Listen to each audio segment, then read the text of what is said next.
Suddenly everyone grew quiet. Yes, Paul came over to festivities. All the grown-ups had to turn on the switch. So I wanted to welcome everybody to this session today. I'm Tina Cannon. I'm the Executive Director of the Austin LGBT Chamber of Commerce. I am blessed today, beyond belief, to be with two of my favorite people and chamber members. Let me just advance that slide before we get too far into it, and be sure that we are always giving a nod to the sponsors who make what we do possible and pay the big bucks so that our small businesses can just join as regular old members. Next slide, let's take a look at who they are. So when you are making decisions of where to spend your time, treasure, and talent, take a look at those who spend it with the chamber and who give to your community as well. So with that, let me jump into the next slide and introduce our amazing panelists. Seriously, the only reason I volunteered over Stephanie to do this today is because you two were doing this. For those of you who don't know, Ms. Fowler is a proud recipient and designation of multiple awards, multiple designations, including the Austin LGBT Chamber of Commerce Pride Champion Award. She is passionate about education and immigration, and she has received national recognition for doing so, and donates plenty of pro bono time on immigration and education services because it's the right thing to do. One of my favorite tidbits about her is that she, besides graduating from Baylor Law School back in '79, she was part of the U.S. Navy's JAG Corps, serving on the USS Guadalcanal in 1980. And as she says, she was chasing saboteurs and scoundrels through exotic ports in East Asia and the Western Pacific, and learned a lot about the world. Went from being not much more than a citizen who just dutifully votes, but one who loves the United States and worships the Constitution for all the opportunities afforded our citizens, which are truly unlike any in the world. Since then, she's returned back to Texas back in '83 and has dedicated herself to defending the rights of many wonderful people and institutions in the state and federal courts of Texas. Her greatest calling, however, is to help her clients design ways to never see the inside of a courtroom. Ms. Laura Fowler. She's joined today by Carly Biddle. Carly, after gaining years of experience at a national accounting firm, found the light and went into business for herself. Left the corporate world in 2013 and founded Biddle Books and Taxes. And I can tell you that she's a problem solver. I have seen it. I've seen how she passionately helps fellow entrepreneurs and small businesses individually grow and succeed. She is our bookkeeper as well. Her honesty and transparency and respect have created valuable partnerships along the way. And she believes in people, helping people, and having a little bit of fun on the way. She holds a master's of accounting from the University of Kansas. Don't hold that against her. She is a licensed CPA in Texas, Kansas, and Missouri, and specializes in small business tax planning and preparation. And all that boringness aside, you two are some of my favorite people on earth. I love what you do for the community. I love your pro bono work that you do for the community. And I'm going to turn it over to you guys because you are far smarter than I am. So off with your heads. Okay, thank you so much, Tina. We're thrilled to be here today. This is actually the debut of this presentation, Going into Business with Your Family and Friends, which a number of trade and chamber associations have agreed to host. So I truly hope, when a trial lawyer tells you they're going to finish on time, you need to just start running for the door because they're going to still be talking at 6 p.m., even though it's supposed to end at 1. But we are going to try and talk 45 minutes. And, Tina, did we allocate an hour or an hour and a half to this today? You have 1 hour for this, so I'd shoot for 45. We'll leave a little room for Q&A, and I'll manage that at the back end for you. Okay, and I also, and this is my fault to not send this to everyone who registered in advance, but I will send it to Tina and we'll send it out to the registration. We have a prize everyone can win if they answer correctly. And it gets back to a central message that I want to share with everyone that I intend to pound and preach into you throughout this, which is right now we are at a turning point in our economy. And we need to support in Austin, Texas, people who have local businesses.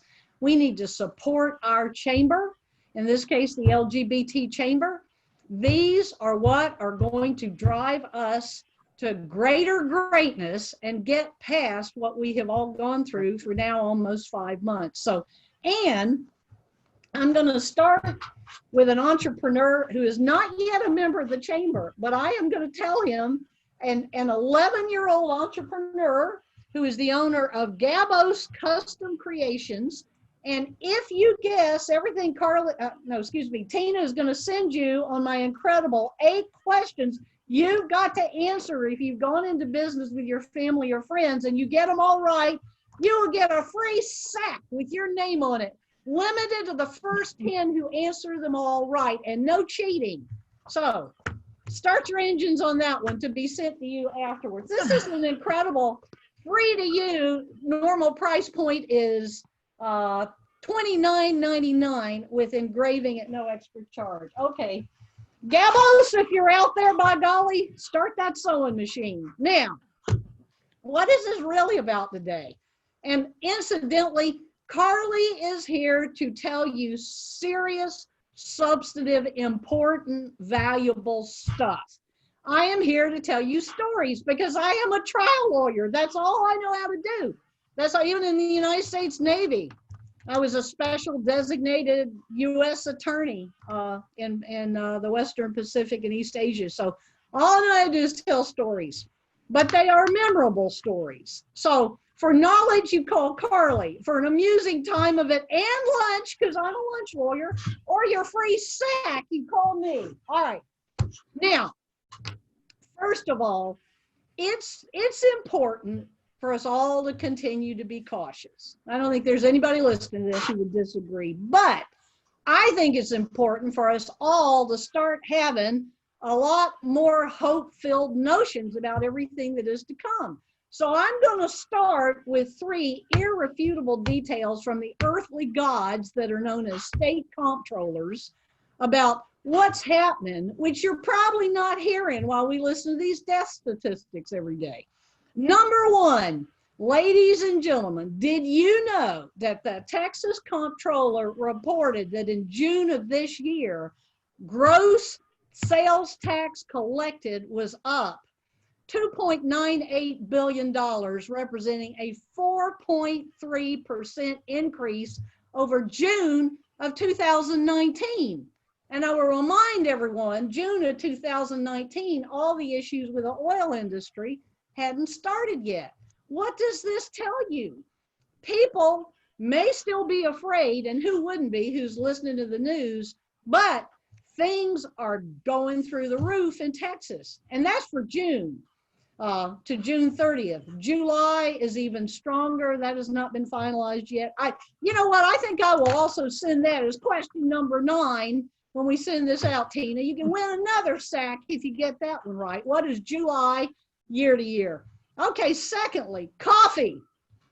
U.S. coffee sales, or what is the gold standard for the barometer of the U.S. economy, is actually Arabica coffee, which has been true since I was a beginning lawyer 40 years ago. Coffee sales have spiraled up, and in June we're up 2.2%, and the growth in July is even higher. That's actually, to somebody like me who studies economic statistics, pretty fascinating. And then for everyone that didn't get jazzed up about this one, are you ready? Old Oklahoma, which many of us think of as a very conservative state, its state comptroller was pleased to report that in June of 2020, its state sales tax from medical marijuana, that's cannabis, was up more, increased more than in all of the sales in 2019. Now, Texas isn't quite there yet, but if Oklahoma can go collect all that money, so can we. So Tina, you who know everybody who matters in the political arena, just put that statistic down about good old Oklahoma. There's some money there, but this is not about money. This is about the fact that despite the worst that the media can come up with, the scary monsters, which are, I can't really blame them. Scary monsters, death and devastation are endlessly fascinating. I used to start watching at 6 in the morning. Now I get up at 3. I just can't get enough. But economic indicators, which aren't nearly as sexy, every one of them is just thrilling. Those are thrilling indicators, both in Texas and the United States, of what's really going on. So the purpose of today's talk, because many of you, and my law practice, which is here in Austin, and we have an office in Georgetown and one by appointment in San Marcos, I think is largely a barometer of the business economy. What people call me for, so the next thing I'm going to say is purely anecdotal, but the phone is ringing off the wall with people who aren't necessarily leaving California, Washington, or Oregon, but they are moving a big part of their business here. And there are a lot of different reasons why that is true, but that's thrilling for all of you who are local business owners. Another thing that I think is fascinating is how the businesses that are the hardest hit are still reporting, many of them are the industries in Austin, Texas, that most aspects of their revenue or activity, if they were able to shift to remote, including restaurateurs. You know, I don't drink alcohol at all, but God bless whiskey, because it has saved a number of my clients, because TABC, that Texas Alcohol Beverage Commission, changed the rule so that you can now, you know, if you want to buy a grilled cheese sandwich and 18 margaritas delivered to your door, that is legal in the state of Texas now. Woohoo! So our creative vendors who've been able to be flexible, they're doing quite well. So let us rejoice. Let us not give up hope. And I think the rest of this quarter and the next are going to be pretty thrilling if we just pay attention. But many of us who perhaps had a W-2 job, got laid off, have also been thinking, and these are many of the calls I get, whether you're going to leave that daytime job or not, when somebody offers you a chance to come back if you've been drawing unemployment. A lot of people are thinking, I have got to do something for myself. I need an additional income stream. And it is lonely by yourself. So what do most rational people do? They reach out to family and friends. So today is not about if you are worth 7 figures or 8 figures and you're reaching out to another 7 or 8 figure stranger to do something. It's not about that. It is solely about those of us who have small businesses or want to form a small business, and we do things with our family and friends.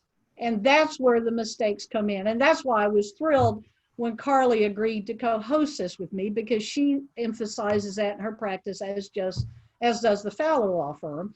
And sadly enough, all these questions today and all these stories I'm going to tell you, and Carly's going to share with you, they're all inspired by people who, at least in the beginning, loved each other. And they went into business together, and many of them are very successful, but they're now having terrible struggles, expensive struggles they could have avoided if they'd just been here today before they started their business and answered all these questions and won a prize. So now I've revealed the true reason. If that's not what you thought you were going to hear, then you go away.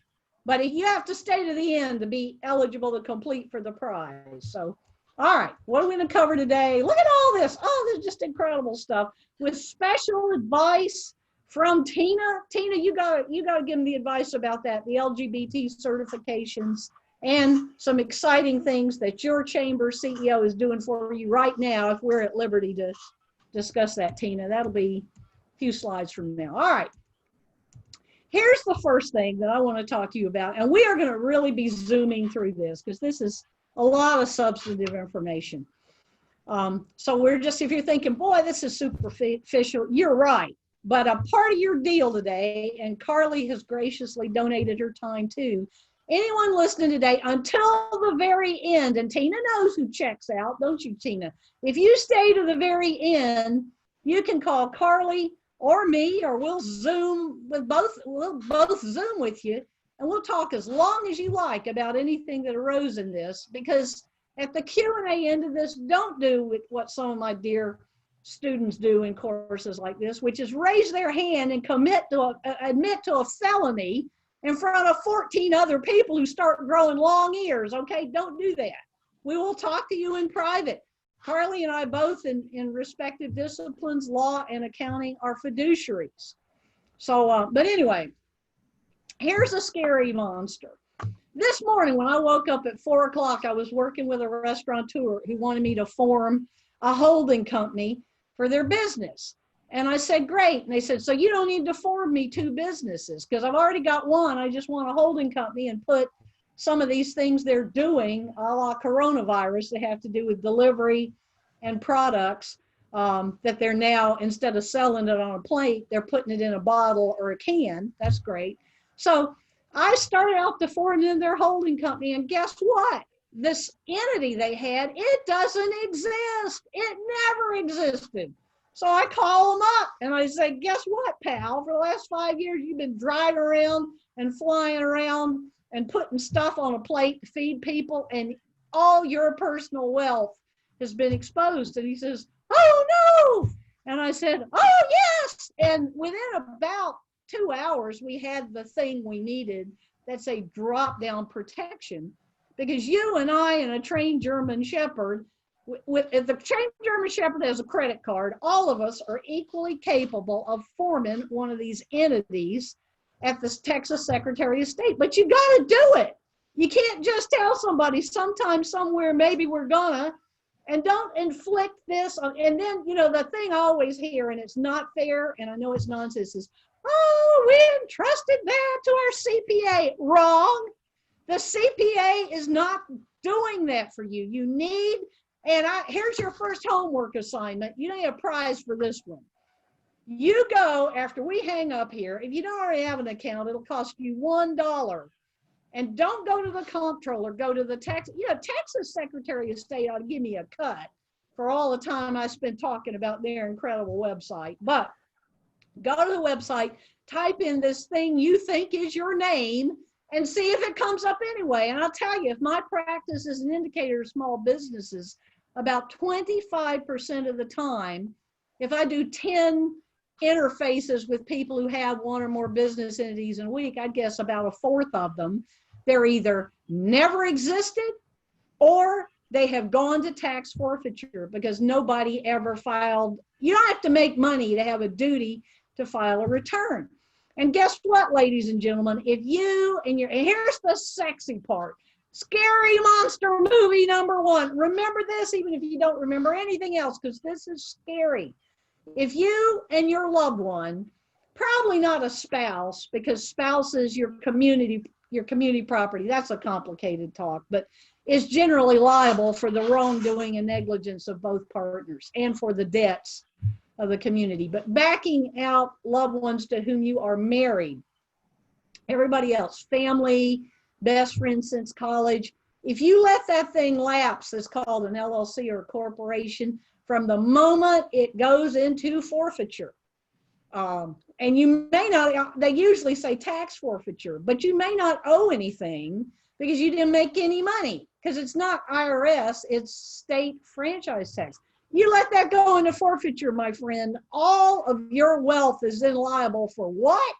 Not just what you do wrong, but what your members or shareholders who are now your partners. And that is the danger of de facto partnership. And I put up the big 3. The single most dangerous thing anybody does all day, every day. Did you know even for police officers and firefighters, the likelihood that they're going to be injured, job related, is greater for just driving a car around than any other single thing they do? That'll give you pause. That's true of virtually all of us. Driving the car around. So if you thought he or she was a fellow member or a shareholder and you've let this puppy lapse, them driving the car around and getting in an accident in the scope and course of what's now become a de facto partnership because you let it lapse or you never did it, all your personal wealth is liable for whatever they did in the scope and course of the mission.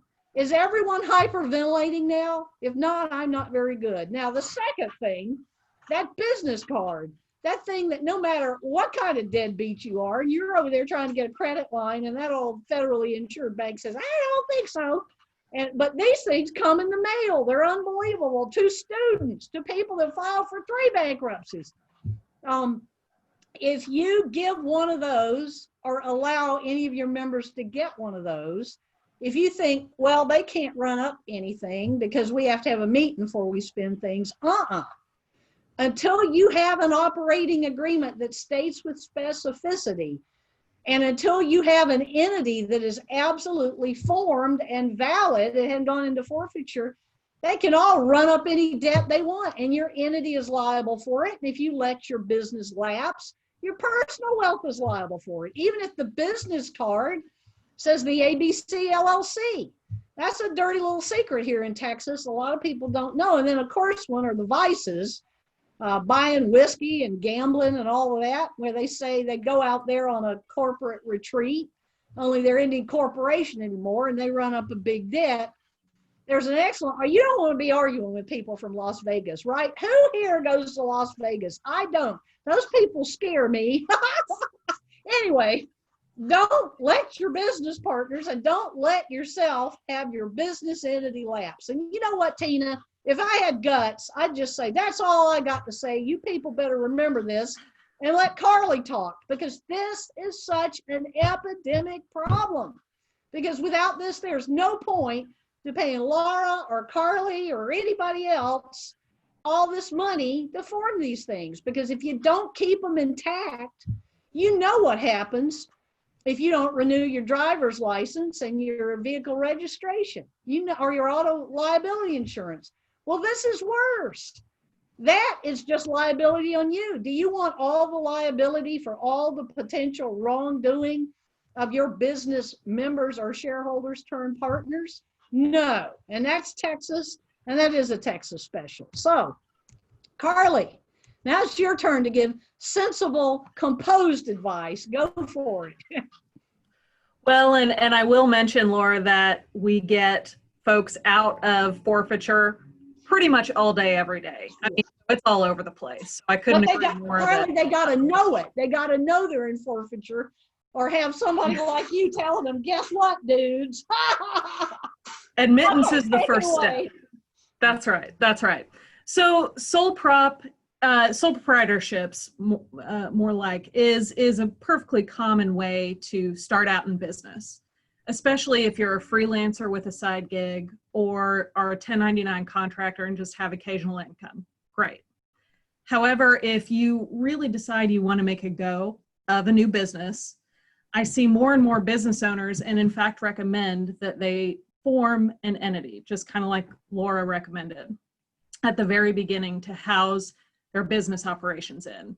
Bank accounts, registrations, EIN tied to your new business entity, set up correctly from the very beginning. And there are, of course, a bunch of legal, hypothetically, Laura can confirm or deny, legal benefits to doing this at the very beginning, but the tax benefits are also there for us. And probably the biggest one that helps us is continuity.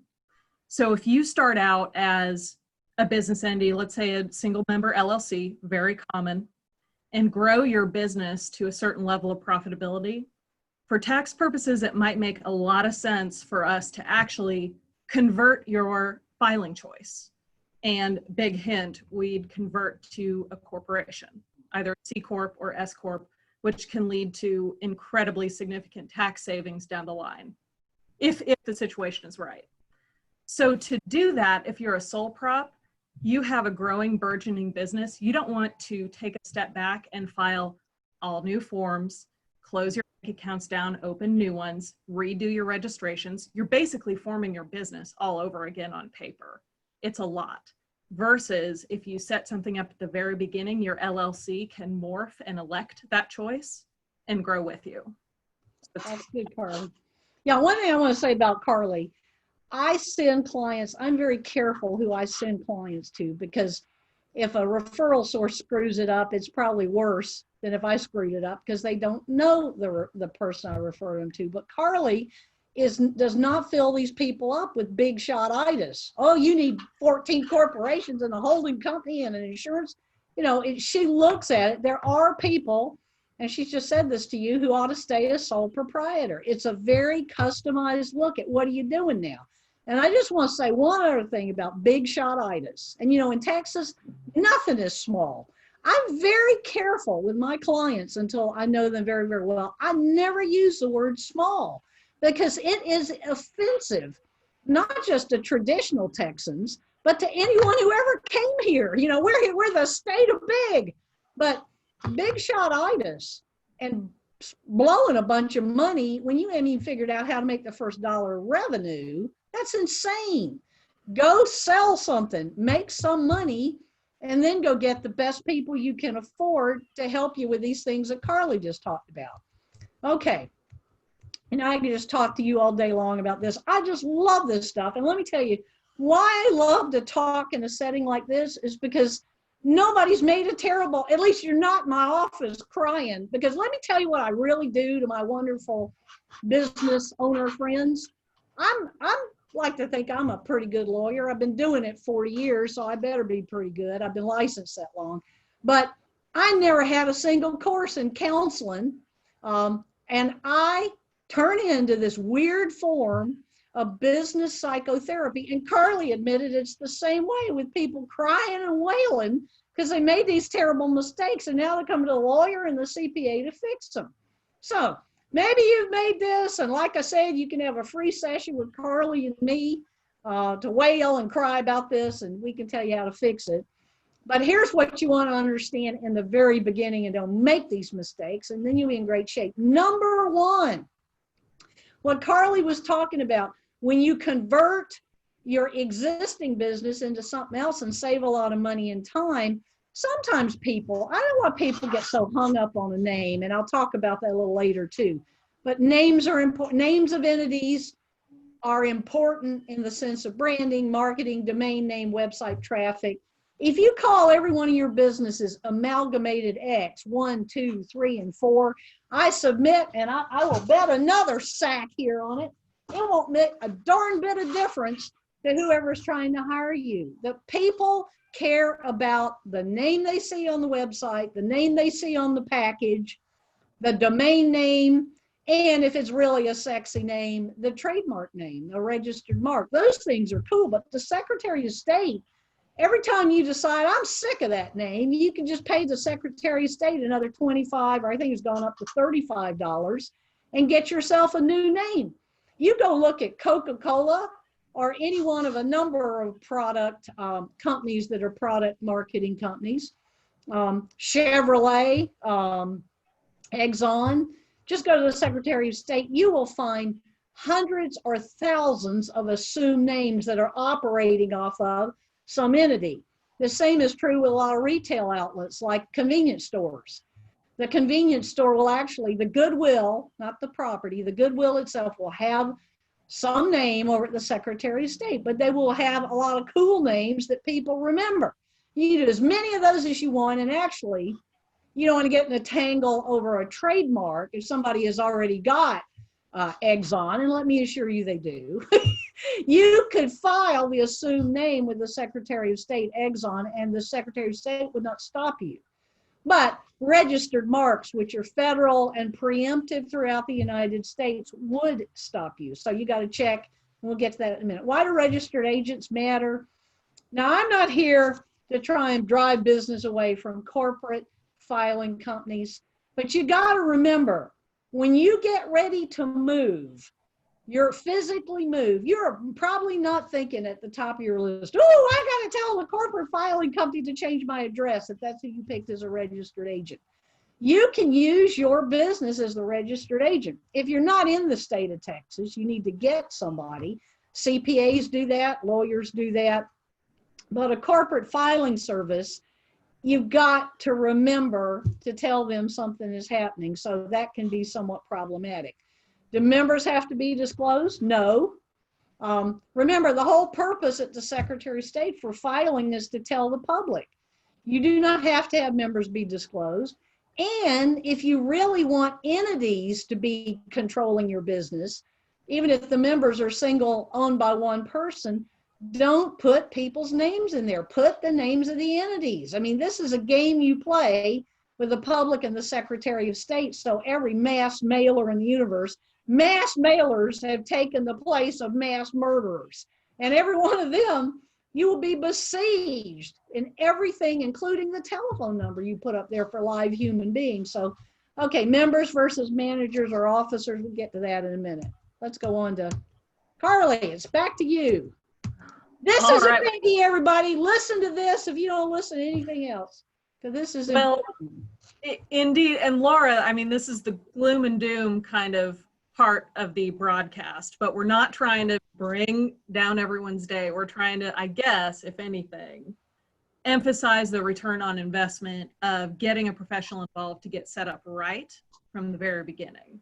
And it pays for itself 10 times over. So this is something we see a little bit of.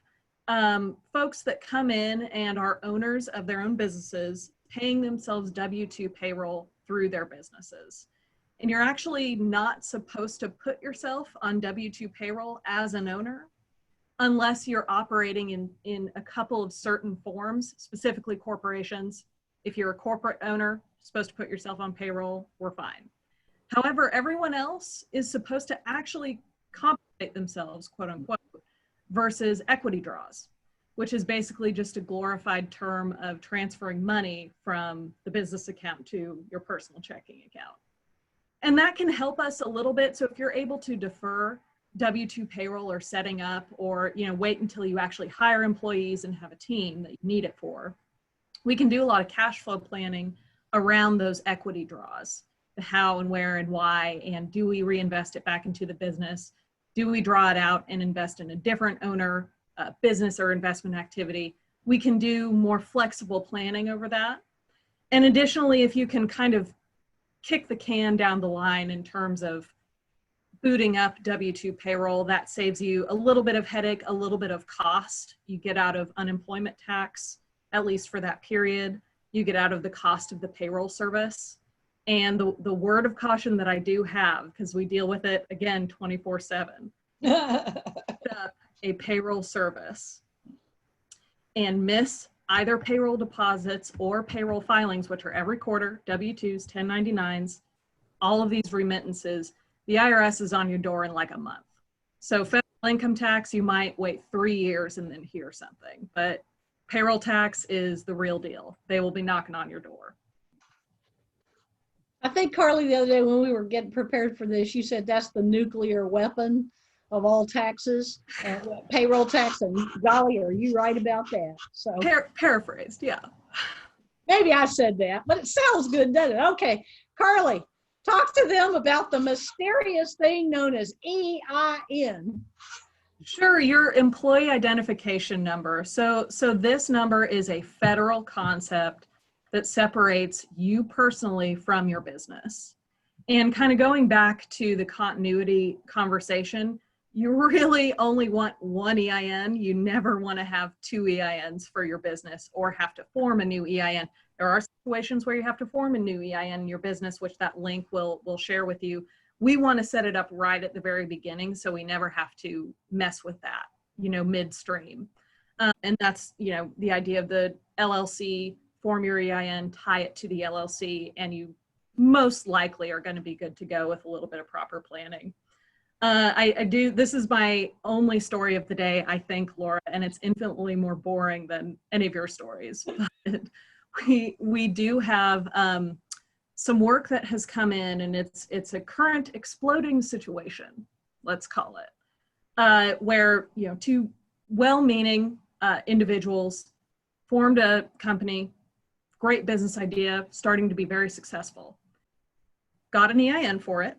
Then they went through a corporate conversion, got another EIN. Actually didn't have to get the second EIN, but that's besides the point.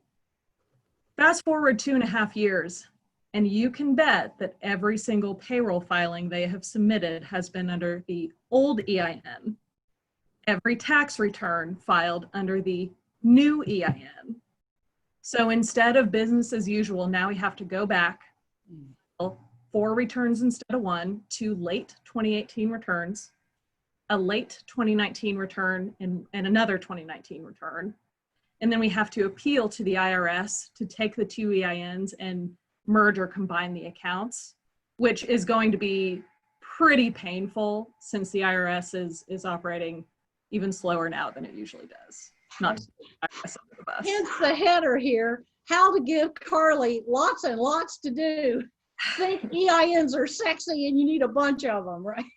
Okay. Let's all right. Now here's the biggie. Oops. And we're going to zoom right along here because we run out of time because I talk too much. But Operating agreements, do you even know where yours is? And let me tell you, the state of denial, you know that book, The 12 States of Grief? Well, I got the 12 steps of operating agreements. One, oh yeah, we got it off of the internet. It's great. It's taking care of us. Okay, what does it say? Well, our CPA takes care of all of that. No, your CPA doesn't take care of all that.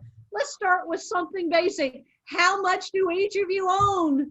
Well, it's in the operating agreement. I mean, at that point, I'm just ready to clobber somebody. But note to self, the operating agreement is the only place in a Texas business entity that is going to tell you who owns what. The operating agreement is the only place in a Texas business entity is going to tell you who manages what and how things succeed. So I suggest you go get it, and don't be surprised or shocked if no one has signed it. And then ask yourself, do you have any idea if anything in this quarter of an inch stack, it's usually, if the lawyers know what they're doing, it's maybe 25 pages, but why is it long? Because the Texas Business Organizations Code, you're not required in Texas to have an operating agreement. But if you don't have an operating agreement, Texas Business Organizations Code is going to supply you a bunch of default clauses that you are not going to like. Trust me, if you are a member. Employees like them. They're great for the erstwhile employee you got out there, but owners will not. So go get your agreement. Go to lunch. You can write it off as a tax deduction with your friendly members and shareholders and read each paragraph out loud and say, guys, do we even know what this means? And everybody being honest will say, no. And then I suggest you say, guys, let's get these things written to show what we really do before another day goes forward. Now, if you don't have anything or what you have doesn't bear any resemblance to what you really do, and you told your poor CPA, here's the ownership operating agreement. Just do something, because poor Carly, we all appreciate what Carly does. We have no idea what she does, but we respect it. So don't just hand that operating agreement to Carly and expect her to know what you're actually doing or who actually owns something, because she will take that literally and she will then book ownership and profit sharing or whatever else in exactly the way the ownership agreement tells her. So these operating agreements are important. And to me, now, you know, when I do these all day, every day, once you tell me what you want to do, it doesn't take me very long. But my clients who say, Laura, we trust you, just do it. I say, no, you get the talk, whether you like it or not. And they say, well, how much without the talk? And I say, more than if you get the talk. So, and we do a Zoom and we go through this. And it's not me yapping. It's me saying, okay, guys and gals, how much do any one of you want to be able to spend without the approval of the others? Running up credit lines, hiring employees, or like your romantic interlude. Romantic interlude in this car is number 4, and I quote, do the operating agreements and company policies, that would be yours, limit the powers of family and friends so they cannot spend, hire, fire, or engage in romantic interludes with company employees without other owners' approval. Now, let me say that last one, that little puppy, that has made me some money over the years, because you get to tangoing with your employees. We all know where that ends up. So operating agreements are boring. What they do, if you don't know what they do, and you don't know until you get in a tangle with an employee or a fellow member or shareholder, it will be the most unpleasantly exhilarating time of your life. Okay. Carly, tell them something. Couldn't agree more on the importance. The operating agreement is one of the first documents I request for a new client, depending on specifically the business setup, the entity structure, and the stakes, quite frankly. So depending on the business structure, I mean, and not to throw you under the bus, Laura, but it is really boring. Okay, on to something exciting. There we go. But, all right, now this one, which is a permutation of what you were just saying, Carly, but so important to hit on.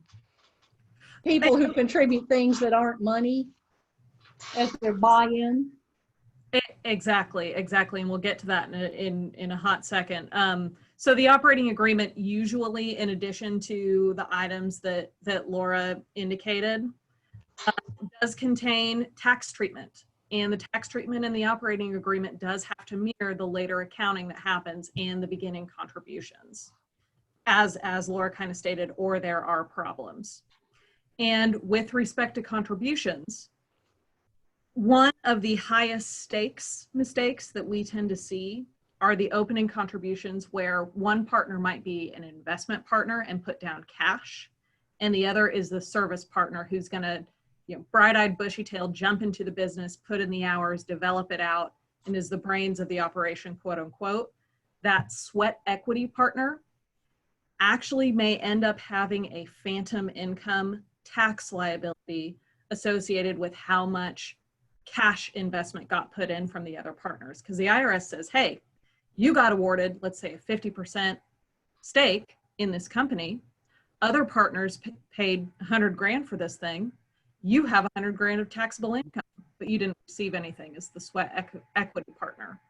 There are easy ways to avoid that, and it's detrimental if this result happens for a sweat equity partner to pay this tax on money they don't have. Again, kind of easy to avoid if you bring in the right people at the beginning. Okay, that's good.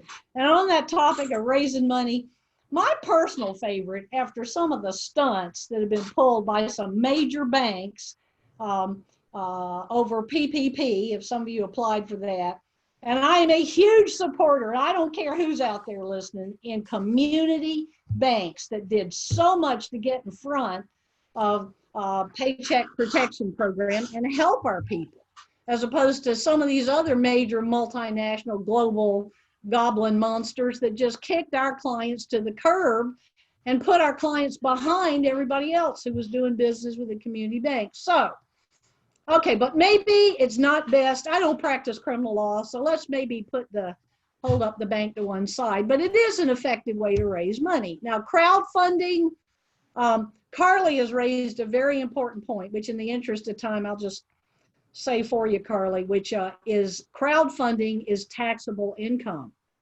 And investors, like this thing on the right, which is what, if you're smart, you will do, and make sure you have one of these that doesn't run afoul of the SEC, because if you get up to a lot of people who are not, quote unquote, qualified investors, which tend to be defined as a high net worth individual, and that we can talk about all day, but it's complicated. But you're all going to get, Tina, how's it going to work in terms of they access this? Because these links, I put these links in here because every one of them, and I also want to say as a lawyer, I think lawyer jibber jabber is inferior to go into these state and federal websites and local websites. The city of Austin's website is excellent. It has a lot of substantive information in it about the law. So going to these things and reading things is very important to give you the background you need, because whether a lawyer agrees with it or not, or whether the CPA agrees with the IRS or not, you need to know what the official position of the comptroller, the Secretary of State, the Attorney General are. And in this case, the SEC, the Texas Small Business Exempt Offering. So these are excellent websites. Every one of them in this is, okay, oops, Carly? We jump in real quick. We're running out of time here. Tina, can we have some more time? But Carly, I want you to talk about this one because this is important, taxing. Yeah, let me take a moment of privilege here. So we are running over. For those of you who are joining us, I really appreciate it. We will very likely run past the 1 o'clock hour. So eat your lunch slower. We'll just stay here until forever. If your boss is mad that you're late, it's a good time to think about opening your own business anyway. So you probably need to stay in for this. I can tell you as a recovering entrepreneur, this information is invaluable. So if you are able to stick around, they have a couple more slides to go through. And really, this just touches the surface. They've been generous to give of their time afterwards. If you have a question, please drop it into the Q&A. We'll get to it as we can. It will also be available on our website about 48 hours after the viewing at austinlgbtchamber.com. I'll turn it back to you. Okay. Thank you, Tina. So we'll just go to at one, we will shut up, and then people can Q&A for as long as Tina, who is our host, our LGBT Chamber, is hosting this today. Okay, Carly, go ahead. And keeping it Third party, yeah, and yeah, in the 3 slides we just had, remember all 3 of those? Crowdfunding, which is perfectly lawful since I believe we passed that rule that law in 2017, 3 years ago. Private placement memorandums, but what's the difference, Carly? Yeah, I mean, so when it comes to third-party financing or outside investment versus your own investment, I always generally recommend, to the extent you can, to be your own bank and not let the bank be your bank. A couple of different advantages to this.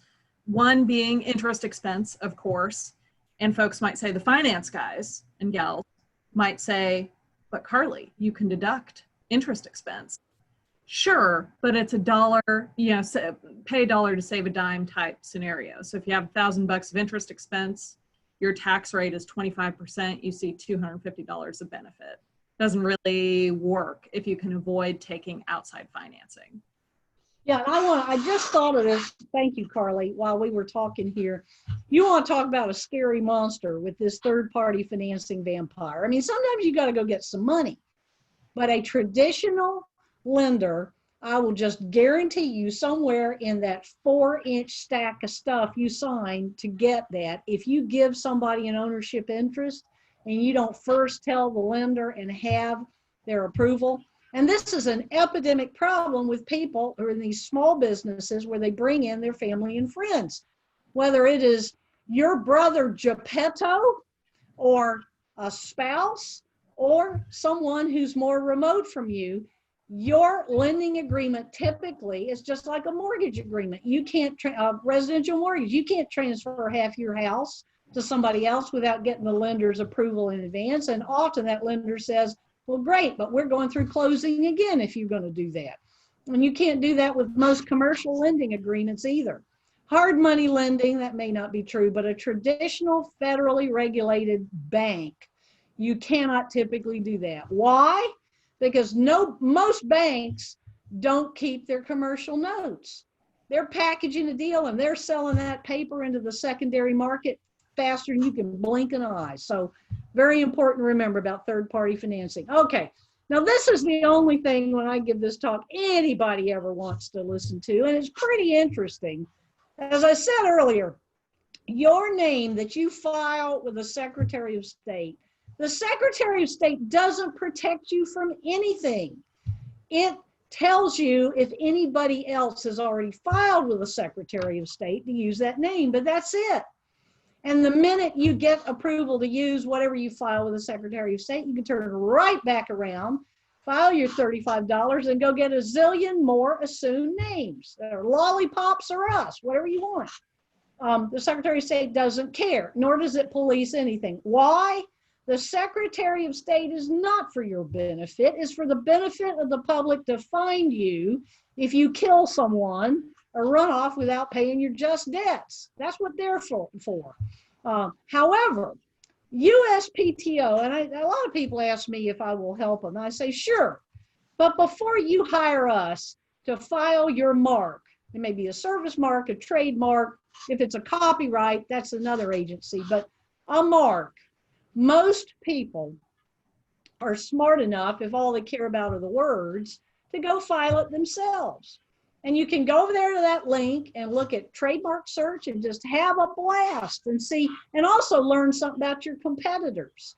And then once it gets to be something really beautiful and complicated with swirling image, font, text, color, all of that, at that point you need to get somebody who's got some skill. But if it's just words, it's a fun place to go. I love going over there. And even if you can't get, let me see, I'm trying to think of somebody I got permission to brag about, but one of our clients had very interesting, member of the chamber, maybe next time I'll talk about them, but I don't have permission today, but they had a professional service they did in the home, and they wanted it to be professional service Austin.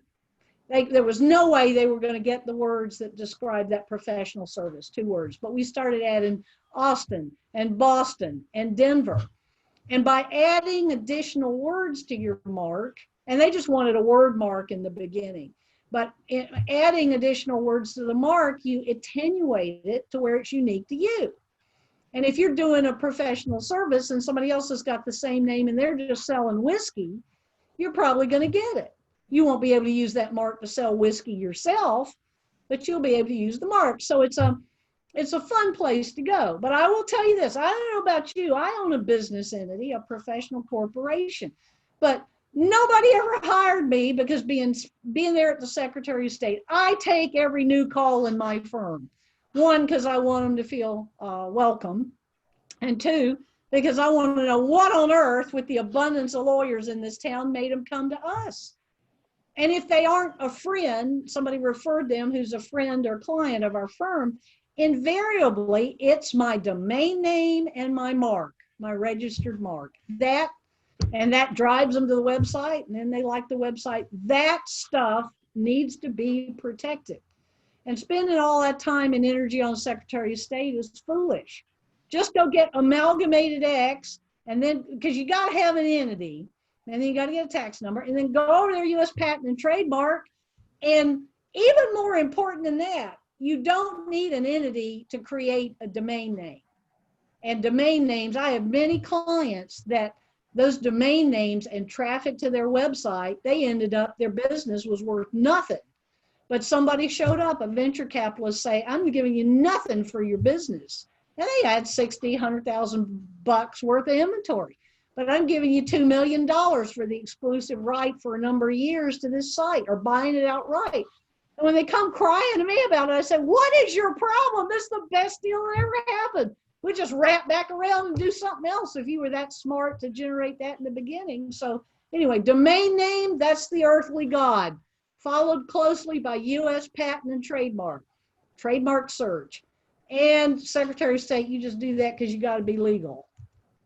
Okay, Carly, this is a tough one. See, I gave Carly all the hard topics here, but go ahead, Carly. Well, I mean, so value is an interesting one. And so we tax folks are cost cats. I'm not sure why we're cats, but we really track things by cost. And from time to time, we actually have to keep two sets of books. One, cost, or the money that you incur to build a business, and fair market value, which is the value of your business if you were to try to go sell it, which does happen. Hopefully happens to everybody. And so what you're doing, and P.S., your business is worth more if you don't have a bunch of outside third-party debt and you've self-financed. Mm-hmm. So what you're doing when you're building a business is you're really building assets. And those assets can be tangible, like pieces of equipment you buy or build, and they can be intangible, which might be a special process you develop. It might be a customer list and customer relationships. Those types of things that put your business branding above the competition, at least locally, if not nationally. That is value to your business. Mm-hmm. How do you value that? There are a couple different methods, but the idea is hopefully your business is worth way more than the cost that you put into it at the end of the day, so you can ride off into the sunset. That's good, Carly. And let me tell you about riding off into the sunset. There are, unlike in Texas, and this blows people away often when they come from the West Coast and New England, in some states, a business appraiser, in Texas, we have to be a real estate appraiser is a very complicated field of study that takes many years to get all of the state certifications that are required. And residential real estate appraisals are very different than commercial real estate appraisals. But in this, which I submit is more complicated, business appraisers in Texas are not required to be licensed, certified, or anything. And when you start looking for these people, which I regularly do, and everything from ladies' lingerie to oil field related sales, it's kind of like the Wild West. And you find everything from people of true honor, integrity, and experience to crazy people. I remember one of them that I met him and I kind of liked him. He was very engaging, but I do due diligence. Blessed are those who go to Google, because the earthly God coupled with LexisNexis and the DPS will deliver to you the keys to the earthly kingdom. That's New Deuteronomy, by golly. Well, anyway, so I'm kind of liking this fellow because he made me feel good. He was funny. He wasn't talking all that appraisal jibber jabber. But before I referred him to he called up and said, can you consider me to refer to clients? And so I did some due diligence on him. He had lost his law license for stealing his client's money. And he's still right back out there and had the beginnings of a pretty strong practice. So, there is nothing a convicted felon, as he was, may be a business appraiser in Texas because it requires no license. And if that doesn't take your breath away, we'll go on to the next slide. And here's a goodie. And I don't want to spend too many minutes on this. If we had more time, we'd be happy to talk to you about estate planning. But I just want to say, and Carly agrees with me 100% on this one, your operating agreement, which I've already talked about, and your business powers of attorney, what is typically called in Texas a special power, need to match up to whatever you've done with your family that are typically referred to as estate planning documents. And Carly and I both often see people who are smart, they had good teams of lawyers, but the estate planning lawyers who didn't apparently understand much about business never talked to the business organization lawyers. And consequently, each document standing alone is excellent, but they're a train wreck as they run into each other.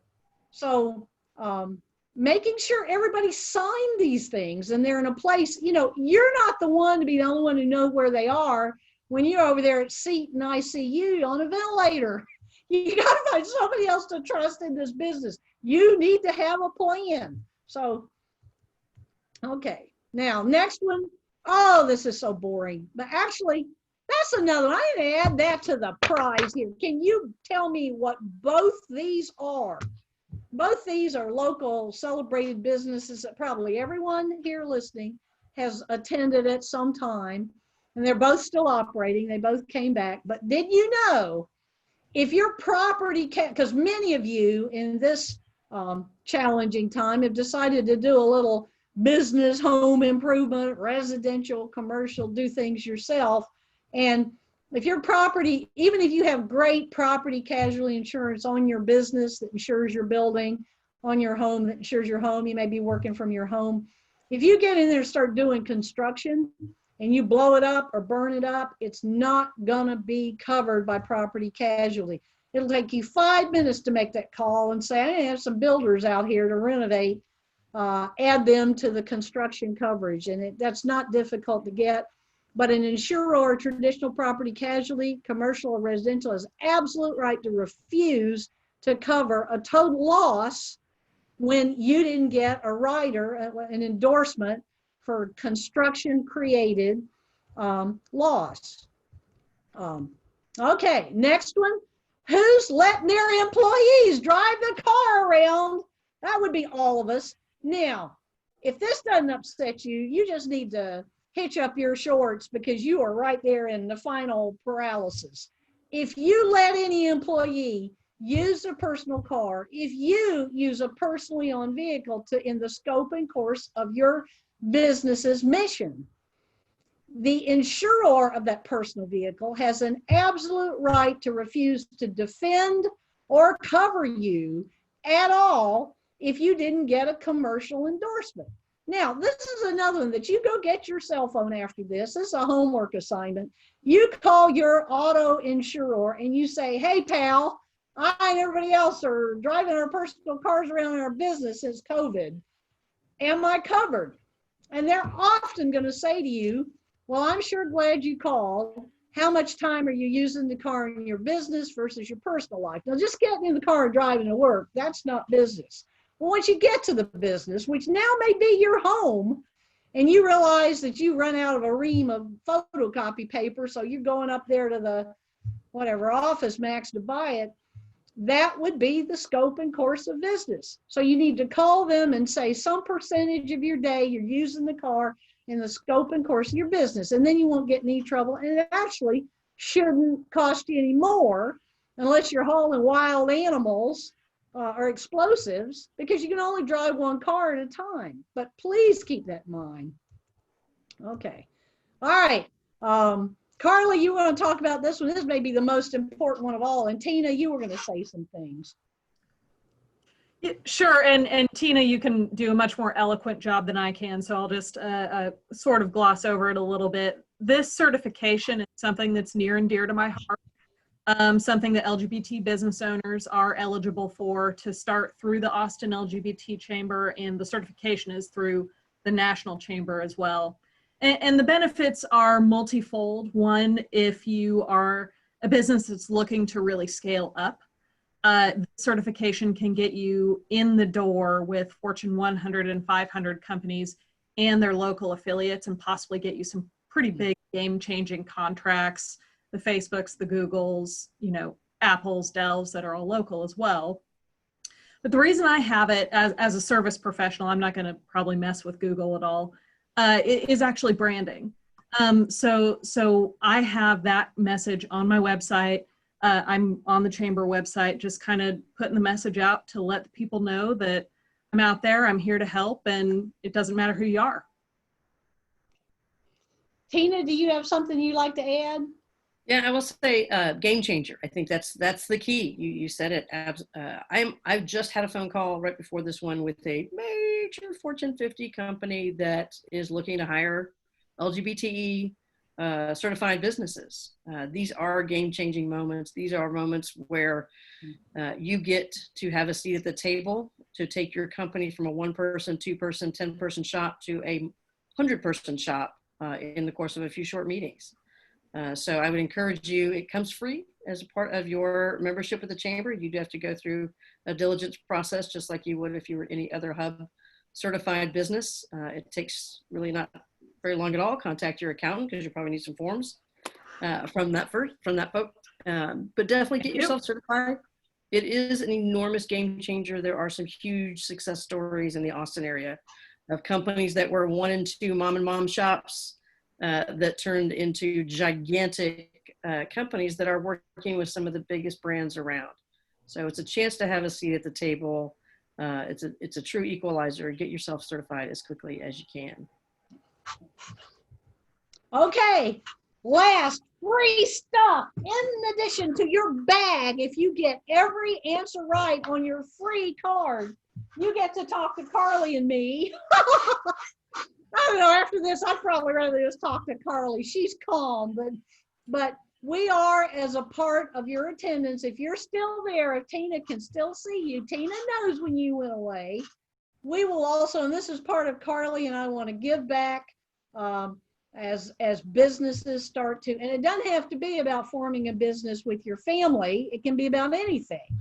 And our first consultation is at no charge and is unlimited in time and topic. And I do want to say trial lawyers are different. Wrinkly old 40-year licensed trial lawyers are different than bright, smart, somewhat younger CPAs, because trial lawyers, the one joy of getting old is I don't sleep anymore. It's the strangest thing. And during the worst of coronavirus with this offer to people, and it hurt me when it would happen, they would really be emailing me at 4 a.m. saying, I attended your webinar. Can you please call me back? Well, at 4:05 in the morning, I was calling them, and I think they were shocked.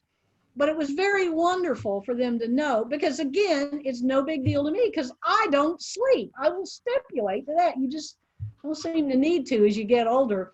Carly is sensible and composed and probably wants to sleep a couple of hours a night. You're weird that way, Carly. But anyway, she is here at sensible times. I will not call you at 4 a.m. when I get through with them, Carly, okay? But also unlimited in time and topic. And there are your contact information for both of us.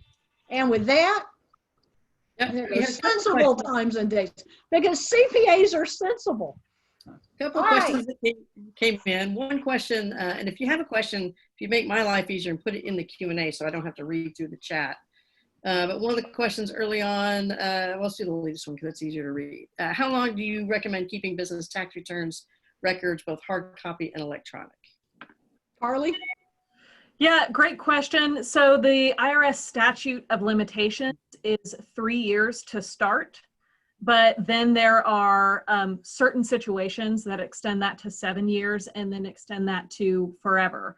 So 3 years is the very, very, very minimum. I personally keep all my stuff forever. 7 years is a good in the middle. That hits a couple more statutes. And that is also a reason to think about having a CPA that has, like this one, enough human beings and is young enough that they're going to be around a while. I got really upset when my CPA fired me. Well, not really fired me, but he finally confessed he was 80 years old, and he said, I'm not doing it anymore. Now, that was actually, I loved him so much, but that's to use Tina's term or Carly's term, that was a game changer. But we worked it all out. Everything's great. That was about 15 years ago. But note to self, you need some continuity in a business where you've got enough people involved and enough youth involved that they'll stay after it. Although, now that Michael Dell, I got to say something about Michael Dell. I will send you the link to this because people don't believe me.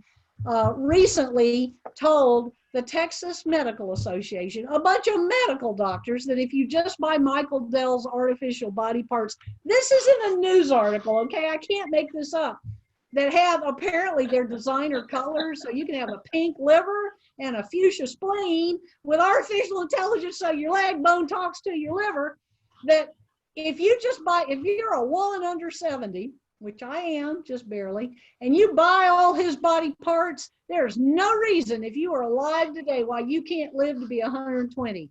So I got another 55 years to be your lawyer, and Carly's got a lot more than that. And Tina is immortal, so she will never leave us at the chamber. Well, I feel like that's a tax deduction. That's a tax Buy deduction. those body parts.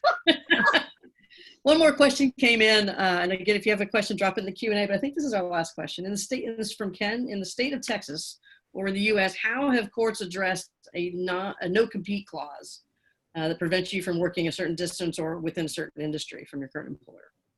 Okay, may I, Carly? Sounds like Ken is trying to start his own business here real soon, but wants to be careful because he's let me tell you a story, because a whole lot of clients, when they come to me, I always bring that up. We need, as we start with our partners, who are members or shareholders or whatever they are, we need a non-disclosure agreement. We need a non-solicitation agreement, both for clients and employees, and we need a non-compete. And they say, oh, Laura, those aren't enforceable. Yes, they are, if the lawyer knows what he's doing. And if you, Mr. Business Owner, tell me with enough specificity. Now, if I write something on one of your top employees, like the sales guy, VP of sales, can't ever compete in any enterprise in the United States when all you're doing is running a bologna factory that only sells in the Austin market, that's not going to work. But if you're a major chicken processor that sells nationwide and the VP is the sales rep for chicken nationwide, that is going to work. And, these things you pull off the internet, that's not going to work. But here's the first thing. Yes, they work in Texas. I have never taken one. It's not that I'm such a great lawyer. I'm just terrified to lose.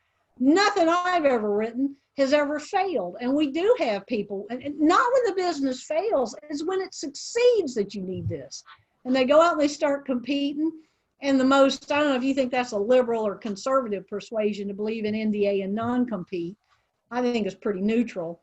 But I've never had a judge refuse to enforce it if the non-compete was specific to the industry, if it was specific to the geographic location where you have a reasonable expectation of a sale, and you want piggybacked onto that a non-disclosure agreement, because without a non-compete, they can still go somewhere else and give them all your information.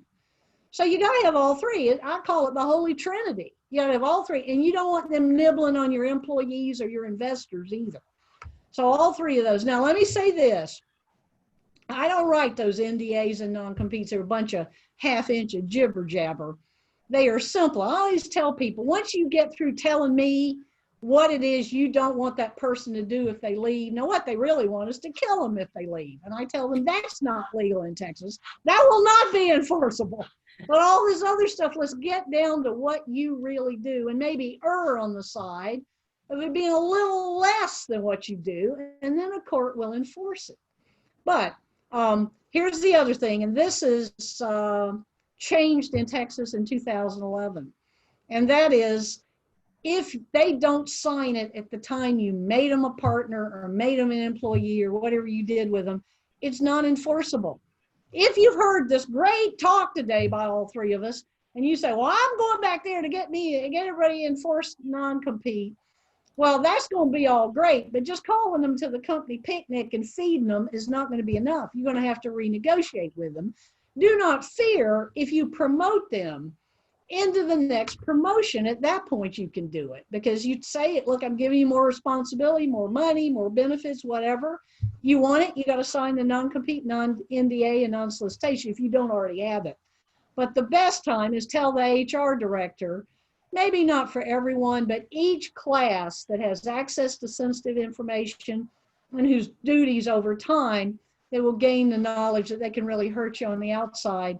HR needs to, you may be HR. I'm HR and cleaning the coffee grounds off the floor, okay, for my little 12 lawyer thing up here. But you really want to have whoever is first interface to sign a contract signing that too. Right. That's a good question. That's kind of the keys to the kingdom there. Yeah. I can tell you as a 5-time entrepreneur who just finally stopped tapping that vein a while back when I joined the chamber, this information and these steps are invaluable because at some point you'll know when you're a real company because somebody will sue you. And then the blurb has hit the fan and it is too late. Whenever we were looking at investing in other companies and other startups, these were the questions that we asked that the startups had in place already to avoid liability and to ensure that as investors, we were covered going into their startup and that they were a legitimate business. So yes, there are some expenses involved. Yes, Laura and Carly are generous with their time and treasure and talents and willing to give of that today. But if you write any checks as a startup entrepreneur, don't go out and buy the fanciest computer because you're the next, Bill Gates. Go spend money with your lawyers and your accountants and get your house set up correctly. Because at some point when you are successful, you will be sued. You will be audited. And that's not when you need to plan. Laura, Carly, I'm going to turn if you any final thoughts and then turn everybody loose back to their 9-to-5s and hopefully they will all start a business after today. Yes, that's great. Thank you so much. It's always an honor to present to all our wonderful friends at the Austin LGBT Chamber of Commerce. Thank you so much. Thanks, Carly. And be sure to flip that screen up so they know how to contact you one last time, and then we'll give everybody a goodbye wave and call it done. Bye-bye. Thank you. All right. Thank you.